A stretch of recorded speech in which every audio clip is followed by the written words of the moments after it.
The next question. Adil, Bareilly, Uttar Pradesh, India. Is every hadith in Bukhari authentic? If yes, then can it be compared to the Quran? Regarding the first question, that are all the hadith in Sahih Bukhari authentic and can it be compared to the Quran? Yes, all the hadith in Sahih Bukhari authentic. There are 7,563 hadith in Sahih Bukhari and all of them authentic. Can it be compared to the Quran? The Quran is the word of Allah subhanahu wa ta'ala.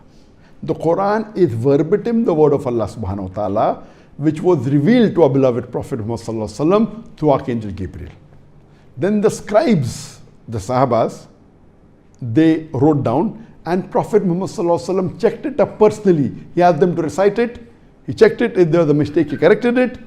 And Prophet, peace be upon him, used to rehearse it with Archangel Gabriel every Ramadan. And the last Ramadan before he died, he rehearsed it twice. So that means the Quran is 100% the word of Allah subhanahu wa ta'ala. Verbatim, revealed to Prophet Muhammad sallallahu alaihi wasallam.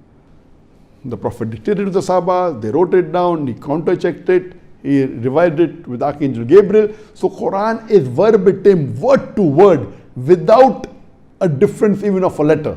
The word of Allah subhanahu wa ta'ala. As far as Sahih Bukhari is concerned, it is the most authentic book amongst all the books of hadith, the highest level. But the hadith are the sayings of the Prophet and his actions. Some hadith are verbatim words, but the others are meaning wise. They are not verbatim the word of the Prophet. And they were heard by the Sahabas. Sahabas memorized it, then the Tabain, Tabain, and the chain of narrators. So it is not of that. The Quran is the highest level, it is the verbatim word of God. The hadith are the sayings of the Prophet. If it's a Sahih hadith, we believe in it, we have to follow it. But natural Quran is number one. Then comes the Sahih hadith. In Sahih hadith, the highest is Sahih Bukhari.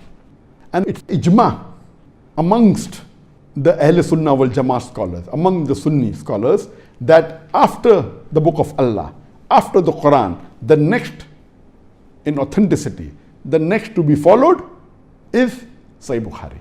There's no doubt about it. The second most important book of Islam, it is Sahih Bukhari.